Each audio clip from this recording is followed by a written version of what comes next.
Sevgili buğalar ve yükselen buğalar 16-22 iyun həftəsində sevgi, karyera, iş və səyahətlə əlaqəli mövzular gündəminizdə yer alacaq. 16-22 iyun həftəsində sevgili buğalar və yüksələn buğalar karyera və iş həyatınızda çox gözəl və müsbət hadisələr yaşaya bilərsiniz. Marsın qız bürcündə hərəkət etməyə başlaması nəticəsində sevgi həyatınız hərəkətlənə bilər. Sevgi münasibətinizdə romantika və tutqu arta bilər. Sevgi həyatınızda aşırı eleştirisel davranışlar sərgiləməklə sevgi münasibətinizdə problemlər və gərginliklər yaşada bilərsiniz. Diqqətli olmağa çalışın və eyni zamanda övladlarınız varsa, övladlarınızla birlikdə aktivitelərdə iştirak edə bilərsiniz. Övladlarınıza qarşı olan məsuliyyətləriniz arta bilər, hobbilərinizlə məşğul ola bilərsiniz və Merkurinin xərçəng bürcündə hərəkət etməyə başlaması nəticəsində qısa səyahətlər edə bilərsiniz, duyğusal danışıqlar edə bilərsiniz və bundan da əlavə olaraq duyğusal danışıqlar edib keçmişdə yaşadığınız hadisələri xatırlaya bilərsiniz. Duyğusal olaraq özünüzü güvəndə hiss etmək üçün şəxsi maliyyənizdə lazımsız maliyyə xərcləmələri edə bilərsiniz. Diqqətli olmağa çalışın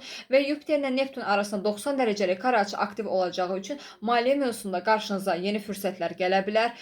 Yeni layihələrdə iştirak edə bilərsiniz. Yeni bir kursa yazıla bilərsiniz.